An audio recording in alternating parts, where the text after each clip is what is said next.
I was wondering if you could tell me about your position on hydrofracking, Dimmock, Pennsylvania, what you think is going to happen when Duffy, Cuomo go to Albany. Well, we're calling for an immediate and permanent ban on hydrofracking. It's a threat to our water, and natural gas, which they're pulling out of this Marcellus Shale formation, is a dirty fossil fuel that releases carbon and even methane, which is 23 times more potent than carbon. And I don't believe that natural gas is the bridge to the renewable future like some claim. I believe that bridge is out. And if we go down that road, we're going to go over the cliff of climate catastrophe. We got to devote all our resources to renewable energy. Now, the moratorium that the Democrats have sort of dangled out there, I see as a way for them to get through the election with the environmental vote in their hip pocket. They're going to have the DEC write regulations, and next spring it's going to be drill, baby, drill. And then we're going to have to fight this thing drill site by drill site. It's going to be a guerrilla war. I would rather see a ban, and then we can devote our energy to building the clean, renewable energy systems we need to avert climate change and also put people back to work in New York.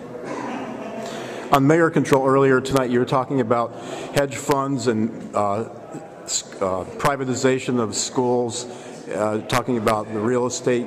In Rochester, the building trades curiously supported Mayor Duffy for mayor control of the schools. Obviously, the question is, what do the building trades have? What's their interest in educating our children? Can you explain that tie-in with the real estate and mayor control and hedge funds? Well, I imagine they're being told that there'll be a lot of construction if we go with charters or redevelopment of public schools that are shut down because they don't meet the high stakes testing standards and get shut down, and then they got to be redeveloped. So that's a narrow look. It has nothing to do with education. Mayoral control is a way to corporatize the control of the school system instead of having it democratic. 100 years ago, the reform was to have elected school boards because mayors were using the school system as a patronage resource. They were giving jobs to unqualified people to be teachers and administrators and handing out contracts for construction, building, and maintenance to their campaign contributors, sort of crony capitalism. And that didn't lead to good education. It wasted public resources. We don't want to go back to that. In fact, we're seeing that already. Everywhere you look around the country where they've had mayoral control, you see privatization of public property, real estate redevelopment. And then here in New York, we know that hedge fund managers have met with Cuomo. It was in the New York Times in April to talk about how we can get more investment in charter schools and how they can make money on it. And, the schools should be a nonprofit public service, not a source of profits for the people with lots of money that ought to be investing in productive enterprises that produce goods and services. And so I'm opposed to mayoral control. I think we need to have more community control of our schools. We need to engage the parents and teachers. We need to fully fund the schools.